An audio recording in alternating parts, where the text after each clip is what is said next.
Okay. So imagine inviting somebody out to a game preview to where they only have access to the game for maybe a few hours, right? You're excited to have them out, and they give you this terrible review. Should and I'm just gonna ask you guys just directly because this is the question I want to ask. Should journalists have codes to the game? Is it a must?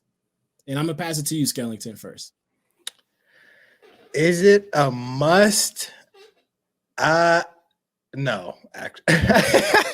I don't think it's a must. Like, I think when it becomes a must-have for them to have, they're able to just like you're spoiled. It becomes kind of that way to me personally. It's just I don't like that you can just expect the code when the rest of the masses, the rest of the just everyone else is having to wait. I understand wanting to get reviews out and stuff like that, but if we all want to be fair, a review shouldn't come out until the game's actually out, and that took that amount of time to review.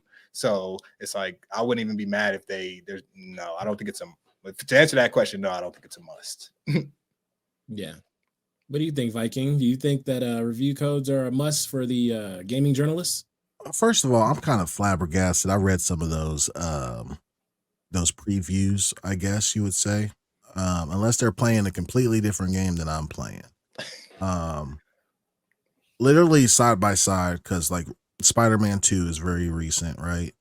And so and now this game drops. They should be on par. If not, Suicide Squad be better. When they talk about tedious tasks, you're doing the exact same shit that you would do in Spider-Man 2. Really? Right? I think what's happening here is they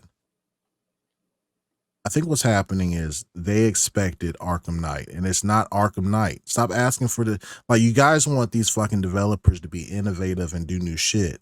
But when they do new shit, you don't like it because you want the same old shit. Stop. like for real. Yeah. Mm-hmm. Because he compared it to that in the journal, in the article a couple times, the Arkham Knight. Yeah. Mm-hmm. Yeah, like don't compare. Yeah, it's about the same studio, but don't fucking compare it. Right. You know what I mean? Like that's like you're going to compare Wolverine to Spider-Man, like and say that Wolverine ain't got web slingers. And he can't traverse as fast. See, I didn't like the web slinging in Wolverine. Wasn't a fan. It's like, what? Mm-hmm. Why do you? Come on, man. No, so we all know. First of all, publishers and studios can do whatever the fuck they want to when it comes to their game, right? Like if they don't want to put out review codes, I think this was a good example of why not sending a review code benefits you, right? Talos Ray says the game is fun. Is the game fun? Yes, hella fun. I think this is a good reason as why it would benefit you not putting it out there, right? I had a tweet earlier on that if Pal World got early access, right, and got a review, they give that shit 4 out of 10 for whatever reason, right?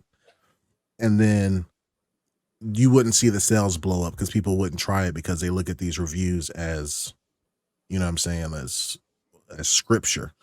You know what I mean? Like, I heard it was bad. Well, who'd you hear it from? It's like, that's what all the reviews say. Like, what the reviews say about the game? Like, you know what I mean? Like, that's how people's mindset is when it comes to shit like that. Right. Whenever you have a media company that is taking advertisement dollars from other gaming companies, like IGN, for example, takes 42% of ad revenue from PlayStation, right? They would be biased towards PlayStation. Like, no doubt about that, right? Mm-hmm. And that's okay, but just don't masquerade like you're fair and balanced. You know what I mean? I think this is a perfect example as why not to give journalists the code to the game. They fucking it up for everybody else. I ain't gonna lie. They fucking it up for everybody else. Yeah. It's like, come on, bro. The game developers don't have to do that. I remember when games came out and you didn't get anything. You couldn't even get a review back then. It's like, bro, this is new. We don't need that stuff for the game. Like, come on, you're ruining it for all of us. Like, for sure, man. Like, I really don't understand. Like, a lot of them say it's to protect the consumer. No, it's not to protect the consumer.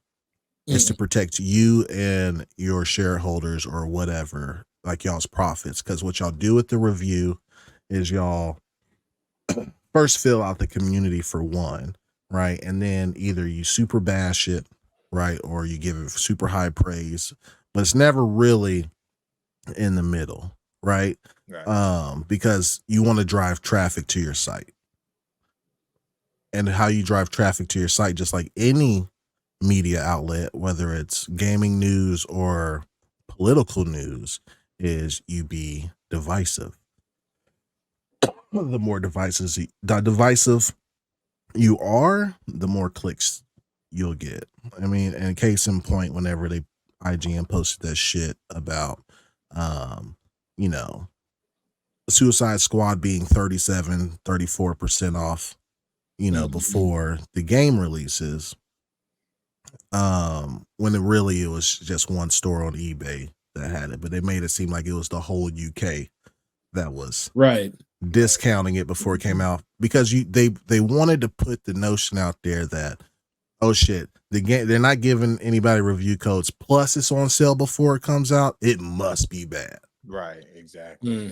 You know what I mean? So yeah, OG Madlock is right. YouTube creators killing them. Like, and that's with any form of media or any form of journalists, right? Is that most people aren't going to these big news outlets anymore to get their news. They usually pick a person that they like and have the same taste as them, and they listen to them.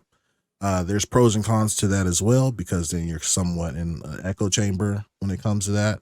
But yeah, like, traditional media is fucked. Like, they just are. When your number one motive is to make as many dollars as possible. Now, there ain't nothing wrong with making a living, right? But whenever your overall goal is to make as much money as possible, you'll start to rush reviews because you want to be first, right? When you rush them, you get sloppy. You don't take all the necessary precautions or necessary, you don't have any checks and balances, basically. Whenever you do your review, you're not as thorough. That's when you do them first 26 minutes of a game type of video. Like, bro, don't nobody want to see that shit. Why? We're all going to experience the first 26 minutes of the game. What are you telling me? Right. The worst thing I want to see. This is the biggest spoiler of the whole thing. It's like, bro, what are you saying? You just put that out because you didn't have anything else to put out. Like, 100%. But I'm not going to go on too long. I think that was that's my 2 cents on it. I'll pass it back to you, Nova, after Don't do it. We get this gravy ass super chat from Oppo. He said the same people who claim to be protecting us from big corporations can't protect themselves in a one-on-one fight against a person or even a small dog. He said, ooh, baby, they small potatoes. Thanks for the tear, Oppo. He said they small potatoes. He said they can't protect themselves against a person or even a small dog. Little biscuit out there. Little biscuit. Little biscuit, man.